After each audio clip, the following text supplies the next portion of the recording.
渋谷だ。すごい変なところ。わけわからん。なんか、it's like, fucking, what is the point of this? Like, getting to the station is like a game. It's like a, you know, you gotta fucking go through Disneyland station. It's like, fuck. What a weird fucking city this is. I've never been to Shibuya. It's really, I mean, it's a trip, but like, can you imagine fucking living here? It's fucking insanity. You know, it's like, yeah, hey, it's arty and it's expensive and trendy and empty. Lots of people, but it's empty, believe me. This place is really fucking bizarre. So good evening, it's Saturday night. And as you could see from the intro that I decided to include, I went out to Shibuya tonight, which I haven't been to Shibuya in ages, and it's a bizarre place. It really is. It's like I said in the clip. It's like I feel like I'm in like a Disneyland or something. Of course, Disneyland also in Tokyo, and Disneyland is bizarre as well. Believe me, I've been there once. Yeah, Shibuya. So I went to an art event, and I went to meet someone that I had only met online, and she was very fine and nice and cool. And but you know, it was just like a really, really, really crowded event with people standing around drinking and chatting loudly, and that's, you know, that's what these things are, and that's what parties are and events are and things are. And I tend to forget this because I don't participate anymore in these kinds of things. So I just kind of drifted about and drank my beer and said, I chatted with a couple people, kind of had, you know, semi-superficial, you know, a normal, fine conversation. We talked a little bit about, you know, what did we talk about? Well, the one guy did photography, so we talked about his photography. That was cool, and that kind of thing. And then I just sort of, it became overwhelming, and I realized that I'm really not used to crowds. I'm really not used to parties, and it was kind of a small space and so many people, you know. And I think about, like, you know, I often think about, like, I'm doing music and, oh, I wish more people would come. I sometimes have this, you know, idea that somehow if more people come, or if there's more sort of something, that it's somehow more successful or better. But actually I don't think so anymore. Maybe, you know, it's like, it's really not about that for me anymore. I mean, the performance is about the performance, and you know, it's like when you make stuff, when I make stuff, it's about making stuff. It's not about how or even if someone's going to react or listen or buy or not, or, you know, I've been so prickly sometimes, you know, about it, like, why don't people buy this or listen to this or acknowledge it? And it doesn't matter. And so here's another thing, right? So here, as I go, I'm always listening to music, you know, and I often have problems with these, you know, earphones, like whatever. So, you know, my first gripe was that Apple has the proprietary lightning thing. And so I was buying the regular pin type, you know, and then buying the converter, and the converters kept breaking after like 3 weeks or 4 weeks. And I got really tired of buying new ones. So I still have earphones. They're Sennheiser. They're really good ones. They were expensive, and it's a pin type. And so I'm using that in my computer when I, you know, make stuff, and we're just listening to music via the computer. Make stuff meaning in Logic, making music or video editing, whatever it is. I'm using earphones. So those are good for that.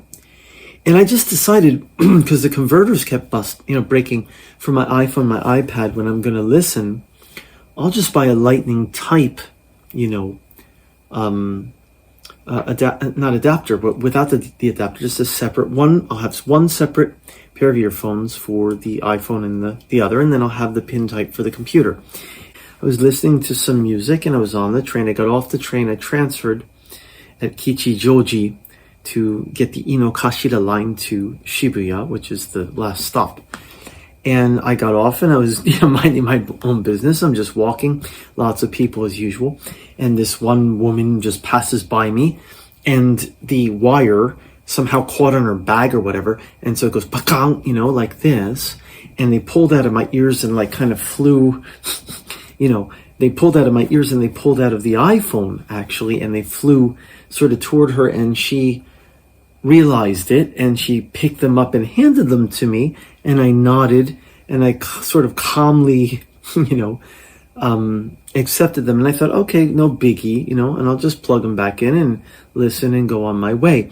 Well, when I tried to plug it in, I looked at it and I realized that the metal piece was not here anymore. And I was like, where'd the metal part go? So I looked at the bottom of the iPhone, the metal part was stuck in, the port. And it had pulled out of this. It had detached itself. So I was like, oh, that's interesting. So I kind of calmly moved to the side. I actually went into like the restroom area, before transferring. And I was able to pull out the pin after a few attempts. And I was concentrated on that a little bit, calmly. And then I realized almost immediately that was it. I mean, it wasn't going to go back in here. Today was my daughter's birthday, and she's 12 years old. Changing the topic, July 15th, and last night, fairly late at night, well, not late, but like after 9 p.m., I guess I started, somewhere around that time, I thought, oh my gosh, tomorrow is my daughter's birthday, and in previous years, I rearranged my song, Always. I think the original was 2018. It might even have been 2017. It might have been. But anyway, I composed it on piano, on keyboard. And it was a very simple keyboard piano part, because at that time I couldn't play very complex parts. I still can't really, but I've done a lot more sort of improv and other things, in the years between, and I can play the keyboard or the piano a little bit better, I think I have more sense now than I did in 2018, so 2017. Though life may sometimes bring you down, though people may sometimes make you cry. Anyway, the last 2 years, what I did was I rearranged that song for acoustic. I did an acoustic version in 2021, and I went into the studio the day of or before, maybe it was the day of, it may have been July 15th, and I sent a video, I think, was the day of, and I sent the video in the evening to my daughter that year, 2021.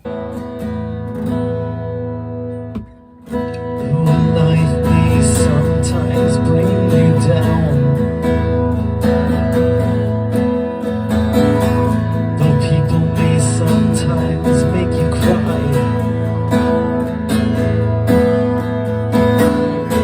Though the world is often a cruel place,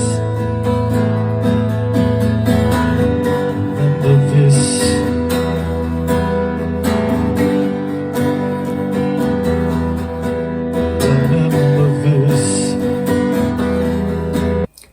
So she was, 10? In 2022, last year, I recorded a new version, but I don't think I sent on her birthday.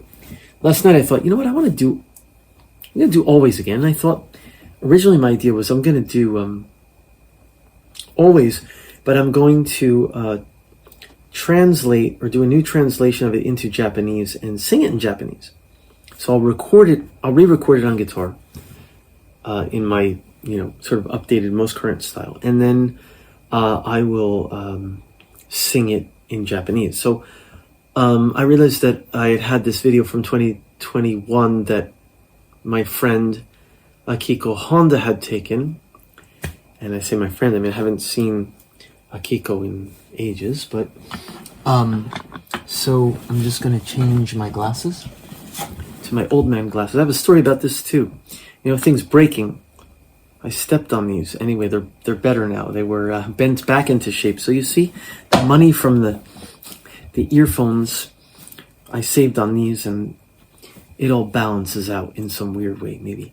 Anyway, I'm going to put these on so I can see better and under the circumstance.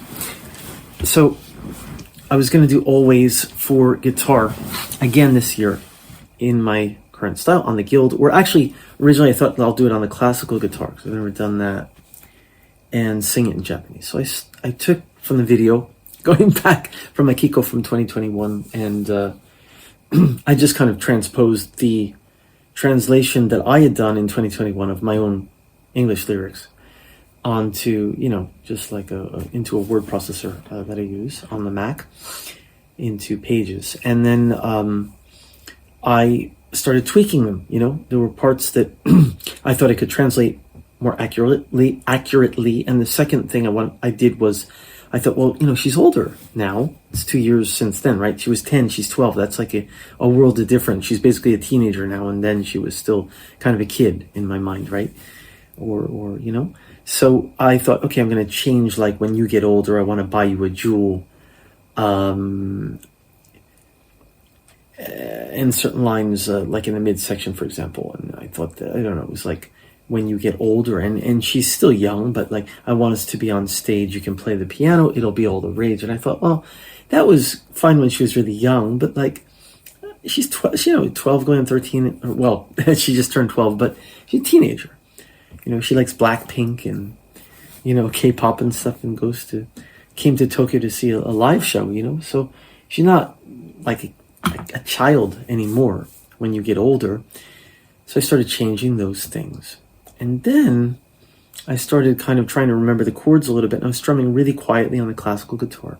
And I thought maybe I should play this on the Guild after all, because I want to do neck tapping.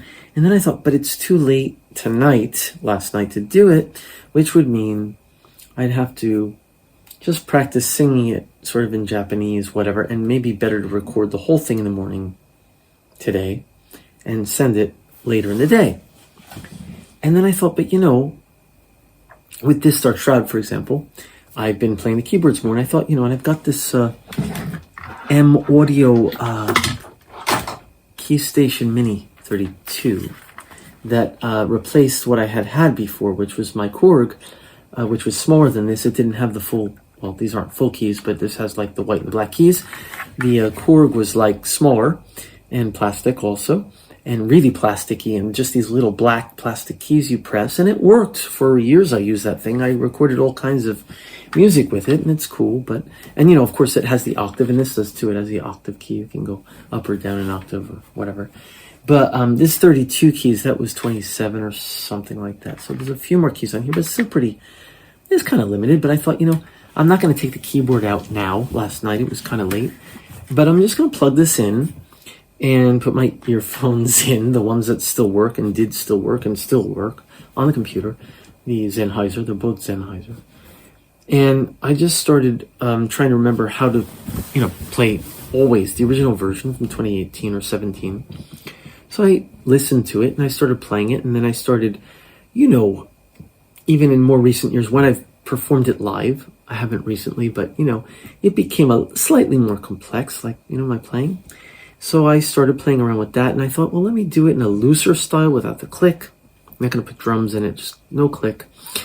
And just a slow, loose style. And I was practicing, and I kept doing, and then I kept, wanting to kind of almost improvise and make it a little more looser and freer and a little more complex in a way, but also just, sort of by ear and by feeling. So I was doing it like this. And it became more complex. It had a kind of, the right hand was moving, left hand was sort of the basic chords, dun, dun, dun, dun, dun, dun, dun, dun. And the left hand was moving and doing different things and kind of different combinations. And then I was putting in these little improvised or semi-improvised sections. And then I thought, well, firstly, it's late. I don't need to sort of sing, and I don't want to sing in full voice at this hour. I had the earphones in, I was doing MIDI, so it's not making any sound, but I can totally do it, right? So, and I thought, some of these improv things are kind of cool. Like there's some parts in there that maybe I'd want to use, for something, if not for this. I'm just going to press record next time. So I pressed record, and I did, I think, 3, maybe even 4 takes. And each one was, slightly different. They all sort of shared a certain feel sound, but there were sections that were slightly different, and because I was improvising. So, and then I stopped, and I was like, I think I can do something with this. And I thought, I don't think I even need to sing on top of this, because it's busy enough. It's not busy, but it's busy enough. It's like a full piece in itself on the piano. The piano is singing, I thought, So I did, and I arranged it. I moved a couple things around to make it sort of have consistency. And I mixed it, with different, a bit of reverb here and there and so on. And layering and whatever. And I played it back. Very simple. It's just the piano, and there's no special effects. When I say I mixed it, but there's no real, special effects. It's just that. And, I worked on it, and I worked on it some more. I kept doing it, and then I thought that, I liked it. It was new. It wasn't always anymore, though it was based on the chord progression. I thought that's perfect. And then I had to give it a title. So I looked up my daughter's horoscope, and she's a Cancer, like, July. So, and the color white, also silver, I think, but white, silver, and gray were her colors. And for like a gemstone, like this horoscope stuff. I was just looking to see, because I wanted to get some image for this, and the gemstone was a pearl, and pearls are white. So I decided to call it white pearl, and in Japanese, shiratama, and that's white pearl. And so it's an instrumental based on Always, very improvisatory this time, called White Pearl, and it's like 5 minutes long in the version that I ended up with. And so that's on YouTube. I put it up last night, and it's on Bandcamp, and it will be released through Apple and all this stuff, because I actually uploaded that. So happy birthday to my daughter today. I wish we could be together. She got my present too, and we talked, and it was nice. So that's cool. So my headphones, Shibuya, my daughter's birthday, Shiratama, the new song White Pearl.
Yeah, 1999, The Fragile.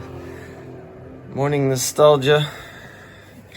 Hi everyone, good morning from Tokyo.